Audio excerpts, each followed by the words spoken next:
This is an interview of Pat Moorhouse conducted by Collin Capurso on behalf of the Cobblestone Museum on July 24th, 2026. Central to Mrs. Moorhouse's story is the log cabin that stood in her backyard for nearly a century. Built in 1930 by Ferris Benton and his fellow Boy Scouts, the cabin served as a gathering place for 3 generations of her family, a neighborhood fort, a site of Halloween traditions, and a treasured piece of heritage. In a significant act of community stewardship, the cabin was donated to the Orleans County Historical Association, carefully relocated to a site behind the historic 1832 Cobblestone Schoolhouse in Gaines. This decision, while difficult, ensured the cabin's preservation for future generations. Beyond the cabin, Mrs. Moorhouse has witnessed profound changes throughout Albion, from the shifting character of Linwood Avenue to the bustling days of downtown and renewal projects that reshaped the very fabric of the community. Her perspective on these transformations, both for better and worse, provide a living record of this region's history. Pat, thank you for joining us today. Your family's story, your commitment to preserving local heritage, and your firsthand observations of Albion's changes over a lifetime make this conversation a vital contribution to the historical record.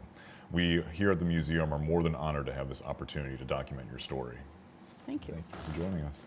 So to get us started here with the log cabin, this was in your backyard for nearly 100 years, or over 100 years ago.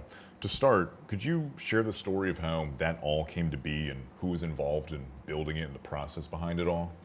Yes.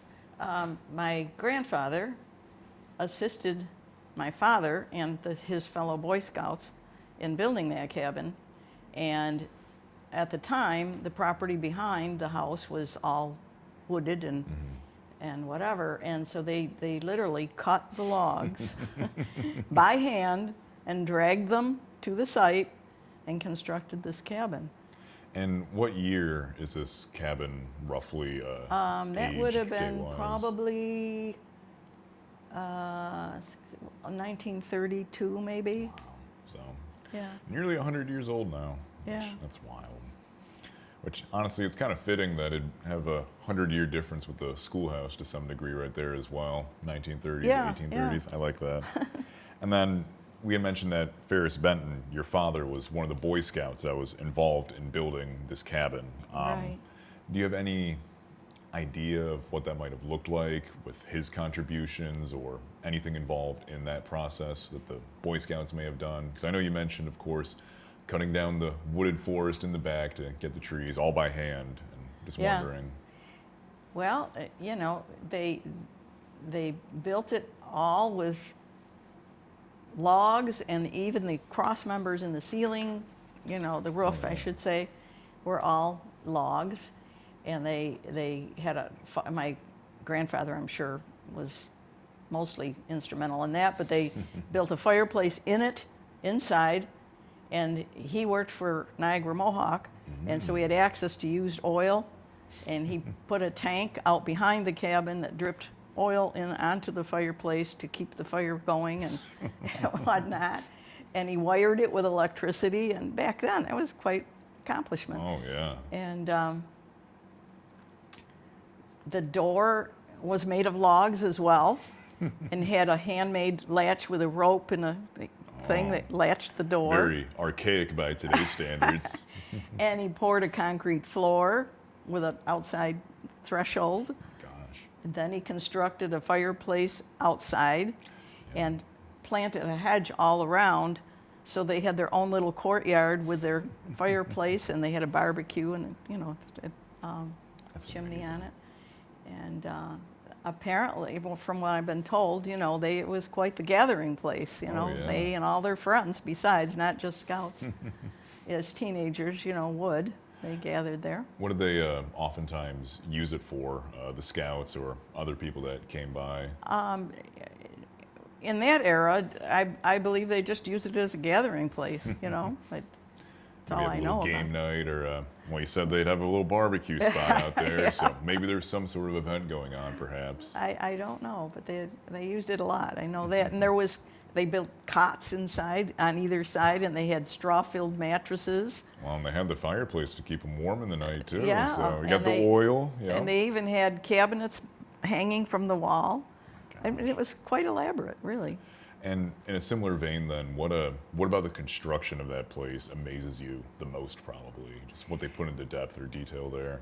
The fact that they could do all that without machinery. Yeah. Well, I imagine the saws. You had to have two people going I side would to side, imagine. yep, I trying to would just cut imagine. everything piece by piece.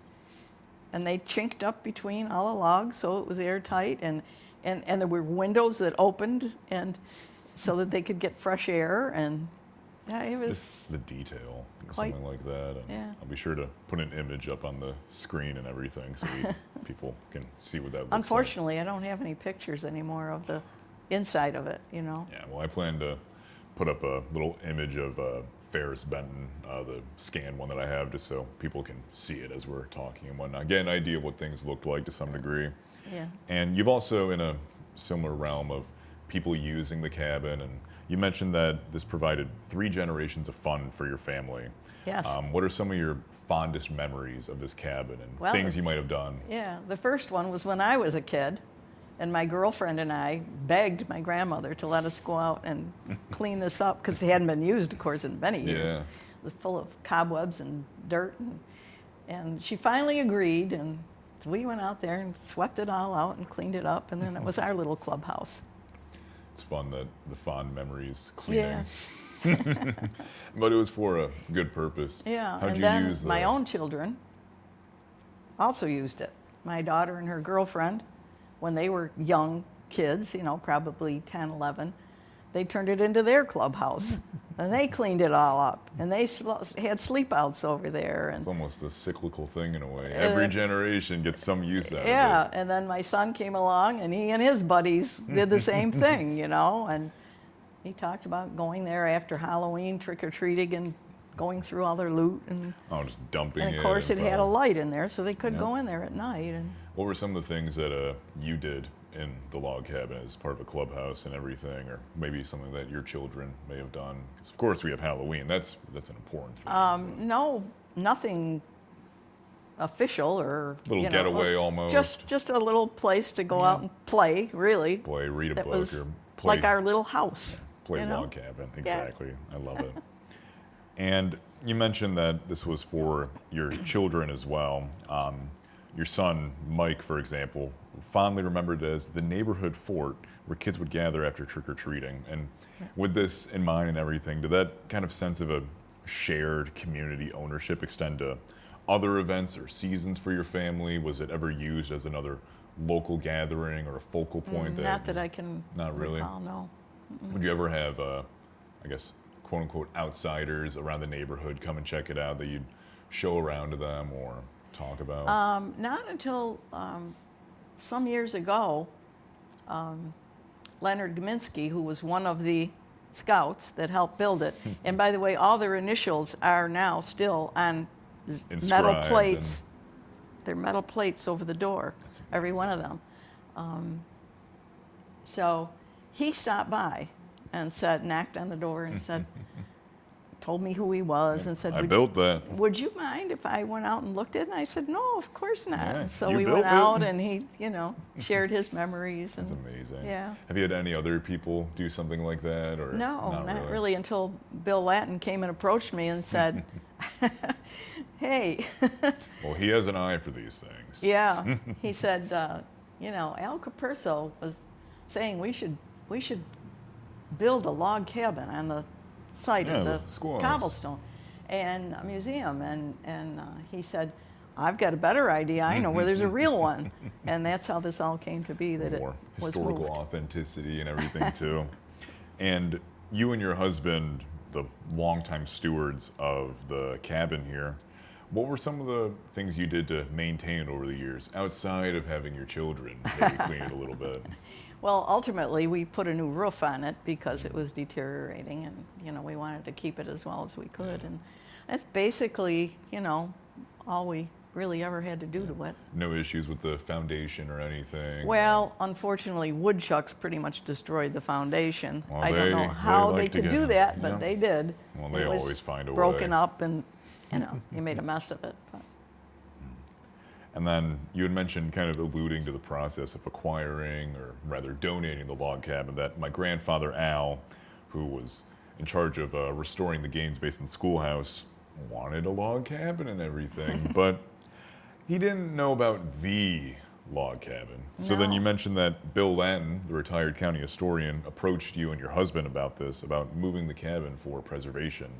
What were some of the thoughts or emotions that you had with this, or what did that process sort of look like in a way? Well, at first I went, oh, gee, there's a lot of memories attached to that, family history and all. And he says, well, think of it like this. It would always be preserved. And I said, yes, that's true, that's something to think about. And so, we talked about it and said, yeah, we think we would do that. Yeah. Yeah. Do you have any, I hope, no regrets about No, not at all. Yeah. No, because it would have just kept deteriorating. And when we're dead and gone, who knows who'd acquire that property? I think that's one of the beautiful things, especially with OCHA and their meetings there, the historical, because they do it at the schoolhouse generally, and log cabins right there, and I'm sure they always take a look at it, and maybe they need to see some updates that need to be done or something in order to preserve it and keep Sure. it alive and everything. So I remember Bill telling me about the schoolhouse itself, how there is this thing where the tree had started to grow through some of the building, and you could see some of the mortar is just Yes, I guess full- that was really a Yeah. mess. Well, I remember They did some major renovation. my grandfather, Al, put in so much work for that thing. And I remember giving him a little no trespassing sign to put in the window there. Which, I don't know if he ever put it up, but it's another just small local history thing that it's all about preservation, which I think Yeah. is really the beauty of it. You had mentioned the memories tied to this place, some of the things we had mentioned before. As you were watching the cabin being moved down Linwood and all the way over to Gaines Basin, you had mentioned that the move was difficult because it holds so many memories. What really gave you that final peace of mind to say yes to the donation? Bill assured me that, it would be very carefully prepared to move, and Rick Ebbs did a wonderful job of that.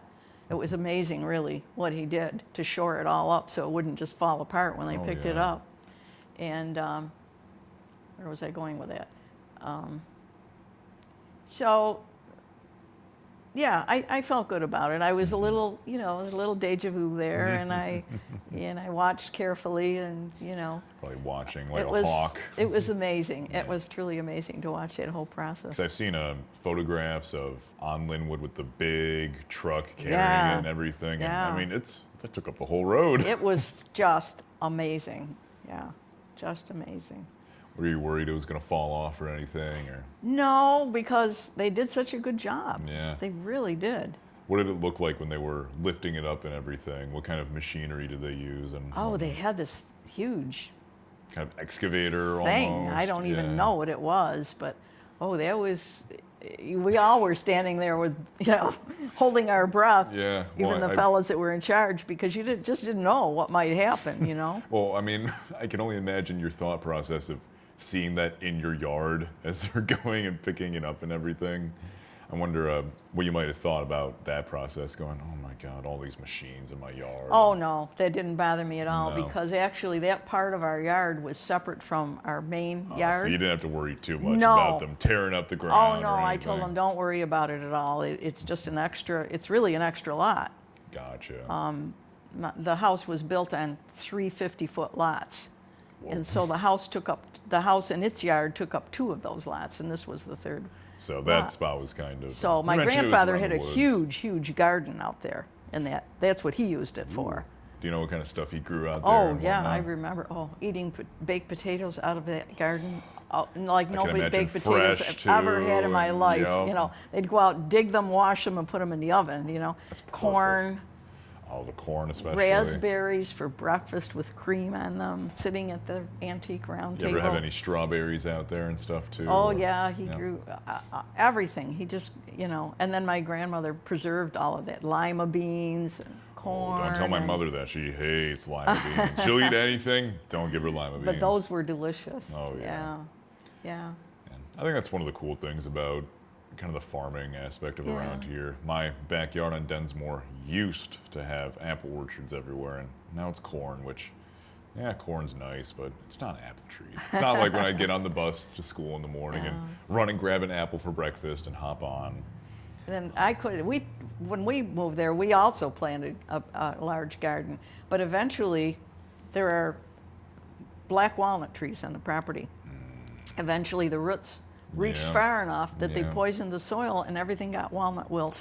That's horrible. So we couldn't have I thought you were going to garden say anymore. that the woodchucks got into it too. Well, they would have a feast or a buffet if that They was. didn't. They weren't around way back then. I mean, we're Yeah. talking a long time ago. They weren't around then. I don't know why, but I mean, they could have tunnels all the way from Gaines Basin to Murray if they they're felt there like now. it. Trust me. No, probably under our feet as we speak. Yep. And you had mentioned with the moving process, Rick Ebbs playing a very instrumental role in this. He sure did. What were some of the things that Rick Ebbs had done to help with this process? Oh gosh, he came. He spent a lot of hours there. He built wooden supports that he put crisscross inside of it, and then he wrapped the whole thing with this heavy plastic, to kind of keep everything yeah. together. Yeah, he spent a lot of time of his own. Bless his heart. Do you do most of that over at your house or once it was Oh yeah, moved? right there on. Yeah, Gotcha. yeah. I'm assuming most of that was just to maintain the structure so it didn't Yeah, fall so or it anything. didn't Yeah. come apart because Especially as you're uprooting it more or less and trying right. to relocate I mean, and they everything. really were very, very careful. They wedged, and they lifted it a little bit, and then they put poles crosswise under it Gotcha. Just so that way it to was support level everything. and everything. Yeah. Yeah. I can only just imagine the amount of machines involved in this process. Yeah. So, Well, fortunately, I think it was Keeler Construction. They what donated I've their written time down. and their Yeah. machines, and yeah. yeah, I have on here that Keeler Construction came by and took it down Linwood, and I'm assuming they were also in charge of the truck that was driving it and everything as well. Right. Did you end up after it was moved on Linwood? Did you just stay home or did you follow it? Oh, over we to- followed it, of I was gonna course. say I feel like you can't just let that go. Bye. No, we followed it and watched them put it in place. How was that process, watching them set it down and put it to where it was? Was it kind of like a fulfilling moment, perhaps, or something? It was, yeah, it was, and it was amazing, Yeah. And then looking at the empty space afterwards was kind of sad, I can imagine. I mean, fortunately, I don't know And if it it's still is. nothing's really grown in that spot or anything. No, because it was all broken up concrete and whatever, and we Yeah. just, we're getting older. We don't have the strength to take care of that kind Well, of I'm thing. sure So it's there's just- and because it is an extra lot, Not, it's not just as much there. of a thing. But I'll tell you, the squirrels are enjoying it. They hide all their nuts in there. Because Well, we have so many nut trees, we have a lot of squirrels and a lot of nuts. Then, especially the ground right there was probably a little easier to dig Yeah, into. and so they Oh, bury things. And I imagine when it was left, there was just a giant rectangle of just dirt. it just and- there, yeah. Pile of kind of, weeds are growing up in it now, and you can't, occasionally my husband will weed whip them off, but you can't really mow it. You can't mow it, absolutely. No, there's also So at it's that point, just there, and if it was really in our yard, I guess we probably would have hired somebody to excavate it. do a but little bit of work there and whatnot, but we just haven't. you don't have to worry about it much. And I'm sure it's kind of nice when you're out there sometimes looking fondly at memories and going, I remember when that used to be there, running in and out of there as a kid. Yeah. And with the cabin finding its new home behind the Gaines Basin Schoolhouse, why did that specific destination feel right for being the next chapter for the cabin? Well, it just seems to fit in with the age of both of them, and Yeah. the historic, preservation, and they were hoping to use it some for scout activities, and they may in the future, and Oh, yeah. so it's what goes around comes around, I And guess. I'm sure with it being located behind a schoolhouse, even though it was a scout building per se, you can very much imagine school children using that as a place during the day, or maybe if they had Maybe something even that- going to school in one of those. Yeah, I mean, the size is long right, ago and it's a enough. one room too, and it has all Right. the little seats and everything as well, and yeah. Yeah. And then looking at Linwood Avenue with your home life and everything, the residence that you're in now was your grandparents' place. What were some of your earliest memories of the street and the surrounding area, maybe outside of the log cabin a little bit? Well, it was nothing like it is today. It didn't go all the way through to Main Street, for one thing. It ended at Ingersoll, Little, and it curved right around. It was just like like Ingersoll turned into Linwood Avenue with a curve. So And strange. the extension of Ingersoll was not there. Yeah, that little None of dead that. end spot Yeah, that's up there. none of that in all those homes, none of that was there. Do you know roughly when that was altered or put into place? At least when the roads were connected or extended, I should say. Couldn't give you the exact year. Probably in the 60s, but I wouldn't. makes sense. Don't quote me because I don't know for sure. But when I was a child, back in the 40s, it was a narrow, almost like a country road, really. Yeah. And there weren't very many homes on it. I remember you saying it was more wooded in a way. Yeah, there was a lot of empty lots and that had grown up to brush and Yeah. trees and whatever. And in fact, right beside our house was one of them, which is now the entrance to Heritage. It's owned by Heritage Estates, I see. and that was all brush. There were blackberry bushes. We used to go. The kids used to play all out in there, tunneling through and hunting for wild blackberries and. Oh, that sounds like a blast. Beside and behind us, and of course the trail Heritage Estates wasn't there either, of course. Yeah. I wonder what your thoughts were when you saw all of that being constructed over the years and everything. Well, when I was a child, I didn't think too much of it. When I was a teenager, of course, I didn't either. But as an adult, it was kind of like too bad it's changed like it has. But it's one of the nicer streets in Albion, so I That is true. don't regret it really.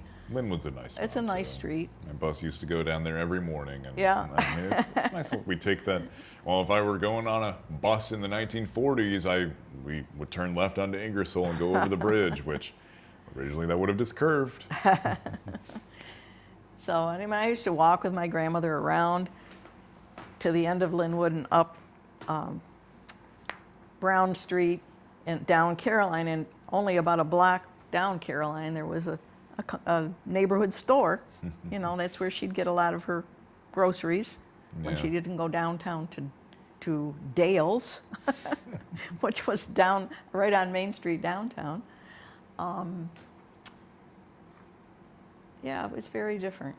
What were some of the things that, I'm assuming you went to both of those stores, what were some of the things you'd buy at those places, maybe perhaps as a child or teenager? She would buy me a creamsicle. Ooh, you're living in luxury. Yeah. Especially with some of the houses that are now in play here. I remember as we were preparing for this, you mentioned remembering a house being built right next door to you. What do you recall from that, perhaps? Right. That was a Sears Roebuck Kit house. So, yeah. Yep, that was one of the newer homes there. I'm assuming yours is one of the older houses. Oh, on the yeah. street. My grandfather built that house himself, piece by piece, room by room, I should say. They lived in a tent on the property while they were building it. Now, they were young marrieds at the time, so they were probably in their Wow. early 20s at most. So he was a bit of a carpenter, huh? Oh, he was a very handy guy. Yeah, he was. He even had, there was a sun porch kind of a thing built off the kitchen, and it was up high. And he built a pulley system that went with clotheslines that went from there way out back to a telephone pole. Whoa. So that my grandmother could hang clothes all winter long Yeah. there and then string them out. So they hung That's out dry- genius. and then string them back in. He rigged he was always working out in his shop. He built a shop on the side of the garage, and he had a doorbell he rigged up in the kitchen pantry No way. that she could ring To when get his she wanted to attention. get him. Yeah.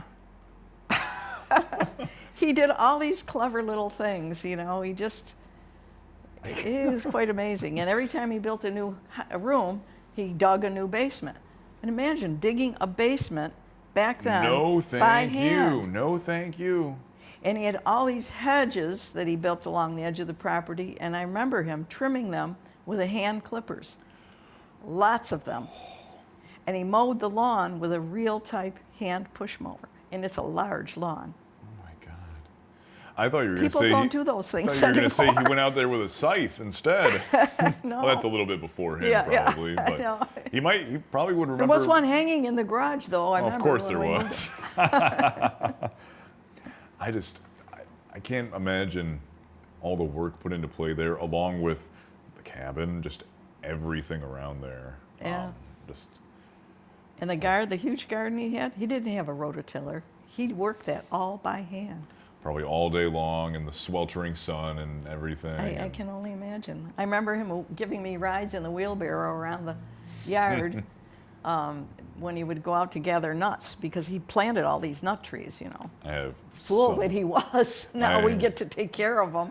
Well, I guess he didn't think in the long run, did he? But he would gather all those nuts, and he had racks built in the basement. You make any fun meals or whatnot out of these things, or Well, he smoke gave them them. maybe? He had he made a nutcracker out of maybe a vise or something mounted on a wooden block to Yeah. crack those butternuts and those black walnuts, because they're very hard to crack. Oh, And he had yeah. a long handle, and you'd push it down, and it's the only way you could crack them. And he'd crack them and to give the different family members bags of them. Do whatever know. you want with them and And eat them as you a know, snack he- at school or something. He would dry them out in the backyard on racks that he built with hardware cloth underneath so that the air would go through. Yeah. And they would dry out, and then he would chunk them and dry them out and put them in the basement in his I rack. imagine your grandmother was able to employ a lot of these other things in the garden that were grown into meals and whatnot. Oh, I mean, you yeah. mentioned the baked potatoes. potatoes I and never everything. will forget those baked potatoes. They were the best, Were there fluffy and delicious. any other things that they grew that she might make into a meal or a pie or something or other?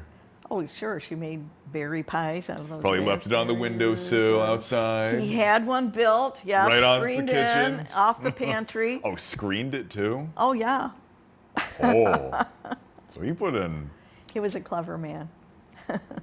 well, I mean, the doorbell right there. I mean, that's genius. That way you don't have to go outside to get it. Just, Yeah. oh, they need me. He built a between the wall joists in the kitchen, he built a cabinet, floor to ceiling, with shelves about, I don't know, 4 inches deep. And he had all their medicines and his shaving things, Oh, and wow. they didn't have a real bathroom. They had a sun porch they had enclosed, you know, like an enclosed porch. I Sun have porch. something like that in my house. And there was a toilet there. Now, was it. did this face the street or? I hope- Yes, as a matter of fact, it did. But she had curtains and plants all along I was all the going to ask windows. if there were curtains. Yes, and he had put a shower stall in the basement, and that's where they showered. But there was no bathtub or no formal bathroom. Was there an outhouse or anything that No. they would? Wow. No, there was the toilet, and there was a toilet in the cellar, because he spent a lot of time in the cellar. Which makes because sense. You don't he want to had go up and down and Yeah, well, always he had a digging dark new room down parts. there. Yeah. He was a great picture taker, and he had a dark room down there So that he what would did develop. he not do? I don't know what he did not do. The man was amazing. I mean, I'm sure that's only the tip of the iceberg too of Yeah. what he could do with everything. I mean, Yeah. just even the carpentry itself and Yeah. just describing And when some we of the things had he some did. remodeling done, the carpenter told us everything in this house is square and plumb. He said it's so unusual for an old house. Was he trained with any of that, or I just, doubt it. just I don't know picked it how he up on learned his it. own I mean, you accord? know, I wasn't around when he was younger, but I only remember him as my grandpa. And then we had spoke briefly about your father. He drove a Greyhound bus and Yeah. everything as well. What did some of that look like, and spending time with him and Oh, work yeah. he did? We lived up on West Avenue, and it was right on his bus route. So, and we didn't have a car. Nobody in the family had a car. And so when we needed to go someplace, we either used the taxi, or we walked, or Get he a ride picked on the us up bus. in front of us, right in front of the house. You'd go out there and raise your hand, the bus would stop.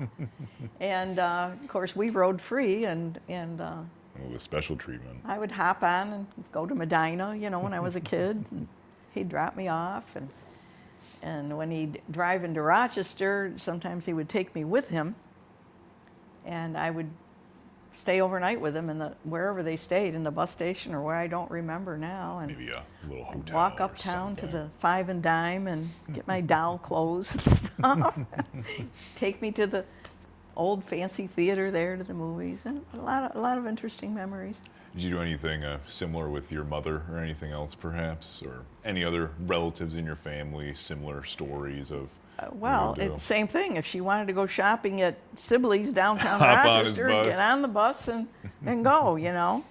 And not just us, but other people. That was the local run. So if Yeah. people wanted to go, a lot of people didn't have cars back then, Yeah, especially mid-40s or so. let alone and, 2 cars to a family. They didn't have any yeah. cars to the family. I know it makes me think of a joke in Back to the Future of, you have 2 television sets? You must be rich. Oh, honey, he's just pulling your chain. No one has 2 television sets. So I imagine that was not commonplace either. Oh, I we mean, didn't have any television sets until... Probably just the radio. Yeah. I can't remember how old I was when we got our first television. Maybe 7 or 8 years old. I don't know. Oh, so And it early was- 50s just about. Yeah, it was Yeah. black and white, and you know. You have any favorite programs on the radio or the TV that you'd watch or listen to? Oh, I used to like the country music stations on the radio. Always liked country music. I'm a big fan of Orson Welles myself, and I Oh. love listening to some of those old, I mean, he's long gone now. but Yeah, some of those yeah. broadcasts. Yeah. I enjoy some nice television from the The 60s. Lone Ranger and Tonto. Gotta love that. I love my favorites, The Twilight Zone, one of my all-time yeah, favorites. yeah, And yeah. Rod Serling is kind of he's a local guy. He was from Syracuse, and he passed away at a Strong Memorial as well. He smoked about 3 packs of cigarettes a day. So, Oh, so did that'll do it to you. So did my father. Yeah. Yeah. And then Died of lung cancer, of course. I think that's what Serling had, a heart attack or multiple or something or other, but it's a sad fate. It was smoking. My father was still smoking when he was under hospice care. And they let him, of course, because by then, What are you going to do at that You know, point? yeah. I mean, it was a different time, too. I'm sure Yeah. you can probably remember going on, we'll say an airplane, for example, or going someplace in town, or I've heard at the Village House, if you were to go there, you can still see the smoking versus non-smoking part of it, with whereas there's the carpet area and then there's the non-carpet. And you can very much tell, because it has that separation in the center, too. but it didn't used to be that way. No. You inhaled smoke everywhere you went. Oh, I yeah. mean, it was, Well, I imagine everybody smoked. I Nobody- imagine even on the bus ride that you take, too. I would imagine. I don't remember that. I remember riding in the car and whining about the smoke, and my parents saying, if you ever smoke when you grow up, you're going to really hear it from us, you know, because I just whined all the time. I hated Yeah. that smoke. It makes me think, I have a friend that drives a 51 Hudson, which you don't see those anymore. No, my husband had one when he was a kid. Really? Yeah, he still remembers that fondly. It's a great car. But what I love saying about this car is it has 0 cup holders, but it has Ashtrays. five ashtrays, one in every door, and then one that pulls out in the front. Well, just look at any old movie. Everybody's smoking. Smoking. I love I'm sure this was the same thing with some of the cars you were in as a kid. It would have that front window. Keep in mind, these are all roll windows. You didn't have Oh, no, buttons no for power them. windows. But you could roll one of them so it would tilt this way, so then the air would come directly at Oh, you. the vent windows Yeah. in the front corners of the I'm sure you front had window. similar things. They don't have those anymore either. No. Well, I mean, they don't come with Not needed. cigarette Well, lighters now you have air anymore. conditioning, so you Yeah. don't need them. What were some of the cars that your family may have had over the years, or maybe your first car that you got to drive? Well, my mother's first car was a 1949 Oldsmobile 98. Don't see those anymore. And she bought it before she learned to drive. Really? Before she got her sure it was a stick shift. before she got her driver's license anyway. No, it was an automatic. Really? Not as common. but they were 1949, around. it was an automatic. I think it was a 98 Holiday, I think it was called. And yeah, she bought that car and she got her license. I don't know who taught her to drive, but Well, she probably already knew how to drive, I'm guessing, Yeah. on the sly. But I do remember her getting it, and she loved to drive her cars. What was one of your first vehicles? Mine, a 1957 Chevy convertible. And that Well, wasn't until I was married. You're making me a little jealous now. Oh, it was a beauty. I would love, well, I mean, 57 or 55 to 57, the Chevy Bel Airs especially, people love those things, and they're beautiful cars. Oh yeah, this was red with a white convertible top. It was really. I'm sure you miss that thing a little bit, don't yes. you? What'd you end up getting after the fact? Oh gosh, I don't remember. I'll take you down your whole automotive history. Oh, I don't remember. We had what's it, a 1960 Chevy Impala, I think. Those ones are beautiful too. Black and super sport or something, I don't know. Great big, my husband at the time. Well, those was things are like boats, how big they yeah, are. Yeah. Which I know that, since I mentioned boats, I know that you and your husband do a bit of boating and everything as well. What's some of the stuff that you do out by the lake and all that stuff? Well, we have a big sailboat, and we sail all over Lake Ontario. I don't know how many more years we'll be doing that, but we've been at it for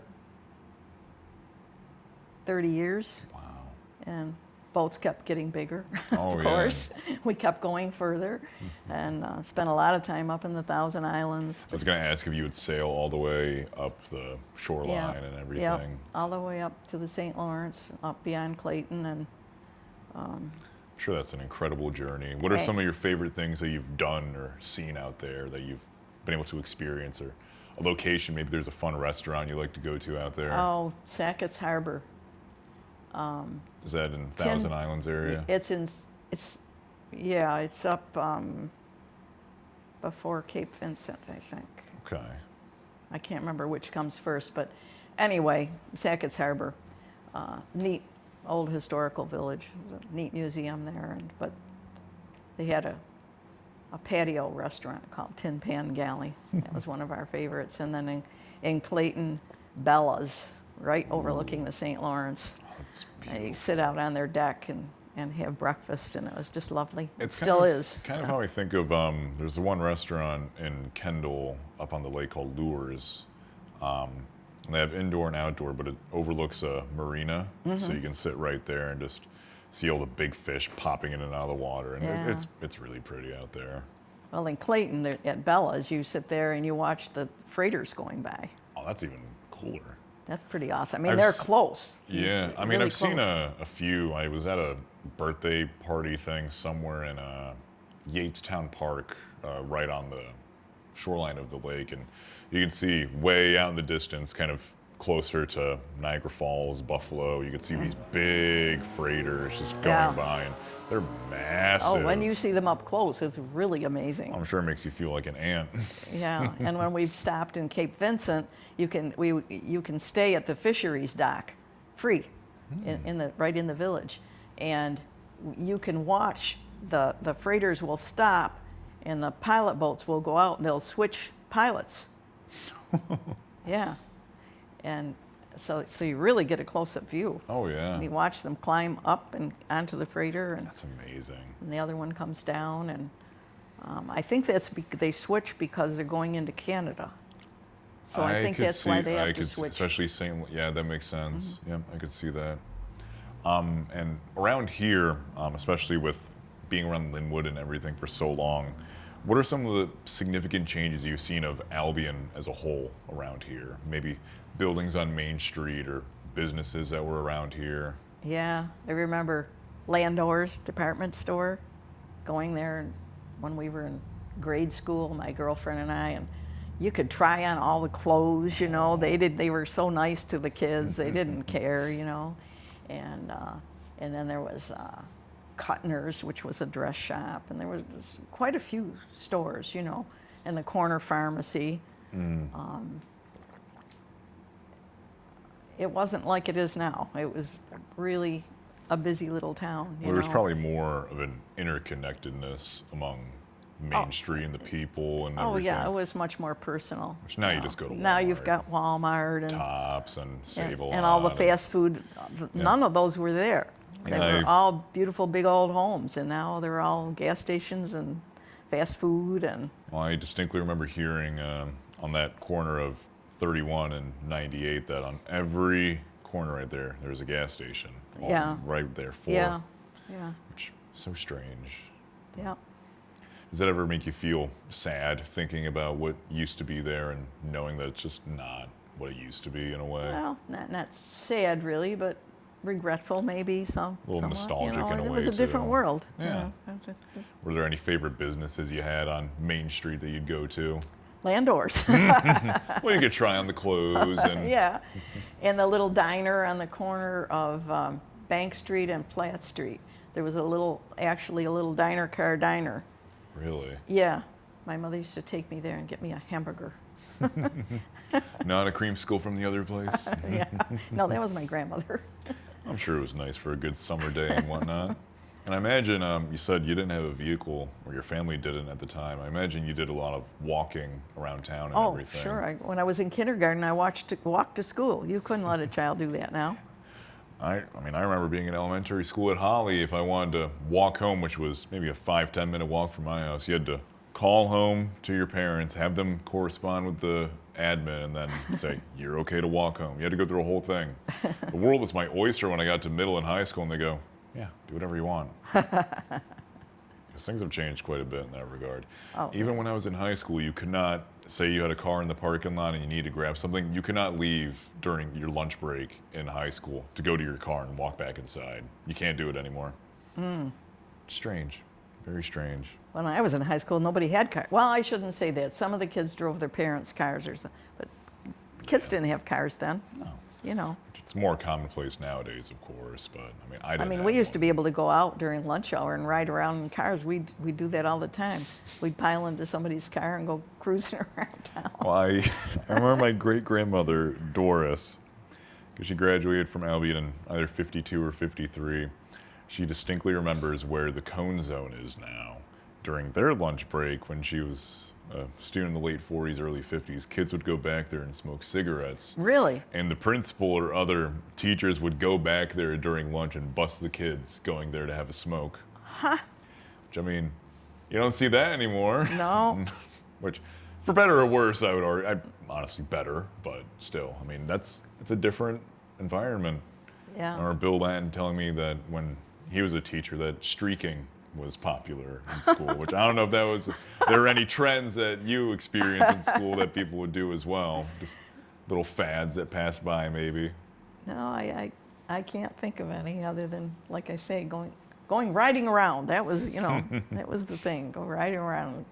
Probably grab something quick for lunch or whatever. And A friend had a little Nash Rambler.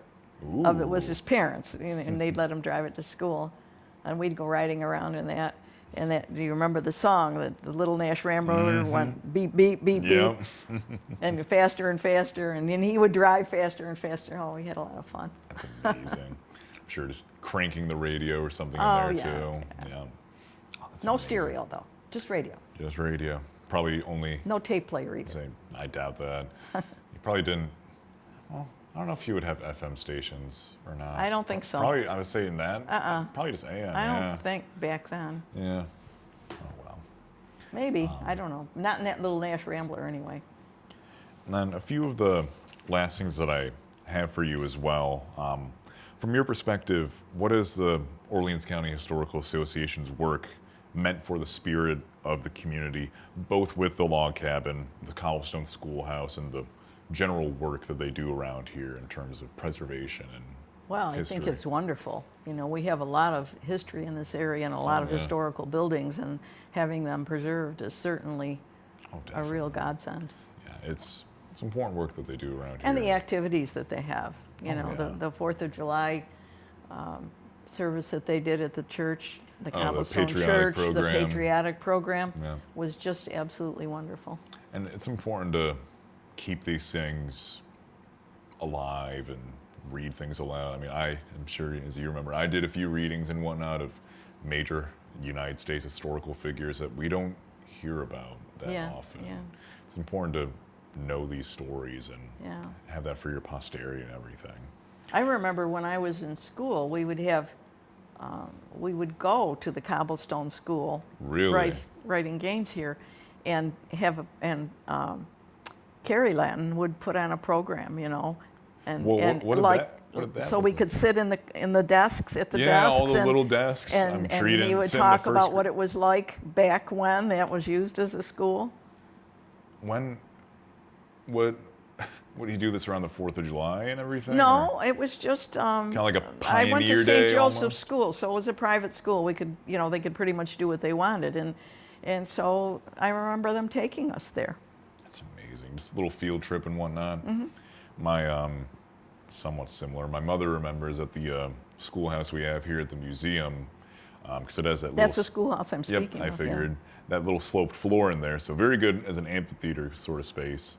In the 80s, when she was a kid, she was telling me how they did little Christmas concerts in there. And she remembers doing like a little Christmas play or something with all the family sitting in those desks and everything. And I imagine, I don't know how old you would have been, but I, for one, don't fit in any of the desks, In really. the 1800s, I wouldn't have been here. Well, yes, but when you were going there for Oh, on okay. your behalf. Grade school, so, probably 10, 12 years old. Well, you probably fit in most of the desks. Oh, yeah, I wasn't very big. I mean, it'd be comical to see me fit in the first grade desk. That's a no-go there. But with all of this put into place here, is there anything that I didn't ask you or any anecdotes that you'd like to share before we conclude what we've discussed today? Wow.